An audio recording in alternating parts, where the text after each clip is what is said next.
اسلام کے اندر پردے کو ماڈرنٹی قرار نہ دے، اسلام کے اندر پردے کو فیشن قرار نہ دے، بلکہ پردہ یہ آقا کریم صلی اللہ علیہ وسلم کی شریعت کا دیا ہوا تحفہ ہے۔ اور میں آپ کو یقیناً کہہ سکتا ہوں، میں بڑی ذمہ داری کے ساتھ یہ بتا سکتا ہوں کہ آج ہمارے اندر ہوتا کیا ہے۔ اگر بیٹی ماڈرنٹی قرار دیتی ہے تو وجہ یہ ہوتی ہے کہ ہم نے اسلام کی تربیت نہیں کی ہوتی ہے۔ ہم نے ان کو بی اے تو کرایا ہوتا ہے، ہم نے ان کو ایم بی اے تو کرایا ہوتا ہے، ہم نے ان کو ایم تو کرایا ہوتا ہے، لیکن اسلام کی تعلیم نہیں دی ہوتی ہے، اسلام کے بارے میں پڑھایا نہیں ہوتا ہے۔ یاد رکھو، جس کے اندر اسلام کی تربیت ہوگی، اور سمجھانے کے طور پہ بس اتنا سمجھ لو، وہ کرناٹکا کی شہزادی مسکان، اس نے آج نکل کر کے دنیا والوں کو یہ پیغام دے دیا تھا کہ ایسی تعلیم کسی کام کی نہیں ہے جو مصطفیٰ کی شریعت کا دیا ہوا تحفہ پردے کو روکنے کی کوشش کرے، پیروں تلے کچل دو ایسی تعلیم کو جو سر سے دوپٹے کو کھینچے۔ ارے مصطفیٰ کی تعلیم تو یہ ہے، آقا کی تربیت تو یہ ہے کہ سر پہ پردہ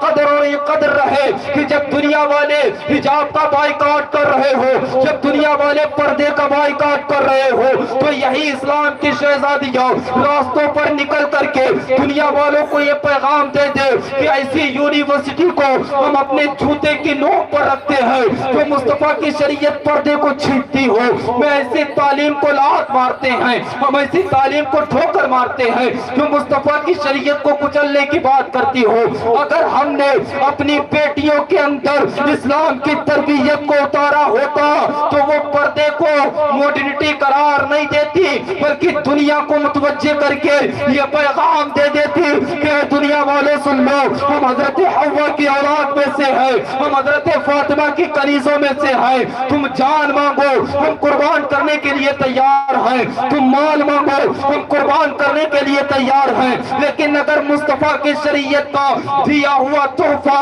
تم مانگنے کی کوشش کرو گے، تم چھیننے کی کوشش کرو گے، تو ہم قربان کرنے کے لیے تیار نہیں ہوگے۔ ہم اپنی دنیا لٹا سکتے ہیں لیکن آقا کی شریعت کا دیا ہوا تحفہ قربان کرنے کے لیے تیار نہیں ہوگے۔